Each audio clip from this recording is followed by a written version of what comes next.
أعوذ بالله أعوذ بالله من الشيطان الرجيم بسم الله الرحمن الرحيم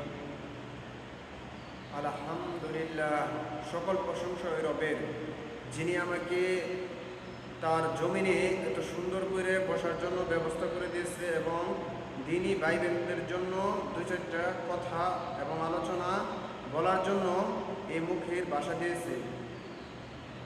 এর কারণে যে কথাগুলো বলবো ইনশাল্লাহ আপনারা সকলেই যদি একটু মনোযোগ সহকারে সময় নিয়ে ধৈর্য সহকারে শুনেন তাহলে আশা করা যায় যে আপনাদেরও সওয়াব হবে, ইনশাল্লাহ আমারও সওয়াব হবে। ইনশাল্লাহ যে কথাগুলো বলবো এগুলো হচ্ছে অত্যন্ত উপকারী একটা কথা। যদি আপনারা নিজের বিবেকটা চিন্তা করেন তাহলে ইনশাল্লাহ আপনারা অনেক সহজভাবে আমার কথাগুলো বুঝতে পারবেন। তো যে কথাগুলো বলবো তা হচ্ছে আমাদের যে একটা শরীর, এই শরীরে আসলে সবারই কষ্ট অনুভূতি আছে। সকলেই আমরা কষ্ট অনুভূতি নিয়ে জীবনযাপন করি। তবে যার যার শরীরে তার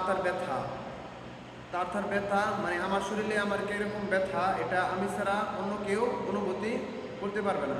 ঠিক ততরূপ অন্যজনের শরীরেও কীরকম ব্যথা আমি এটা বুঝতে পারবো না।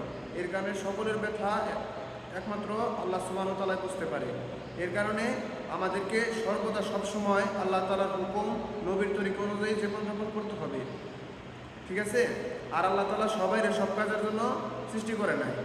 অনেকে আছে কি করে, অনেকে আছে নাপিতগিরি করে, অনেকে আছে বাইরে মুসিগিরি করে, অনেকে আছে দোকান করে, অনেকে আছে গাড়ি চালায়। বিভিন্ন কাজে মানুষটি আল্লাহ তাআলা বিভিন্ন কাজে লিপ্ত করছে। এইভাবে আসলে জীবনযাপন চলতেছে। কিন্তু সর্বোত্তম সেই মানুষ যে মানুষের দ্বারা দিনই প্রচার হয়, দিনই কথাবার্তা হয় এবং দিনই কাজ হয়, ঠিক আছে? দিন আর দুনিয়ার মধ্যে পার্থক্য আছে। এর কারণে আল্লাহ তাআলা সবাই সব কাজের জন্য সৃষ্টি করে নাই। কিন্তু কোনো কাজ খারাপ না, আপনি যে কাজ করতেছেন আপনি আলহামদুলিল্লাহ, কারণ ওই কাজটা আপনার জন্য কি, আপনার জন্য কল্যাণকর। যদি আপনি হালাল অবস্থায় থাকেন এবং হারাম জিনিস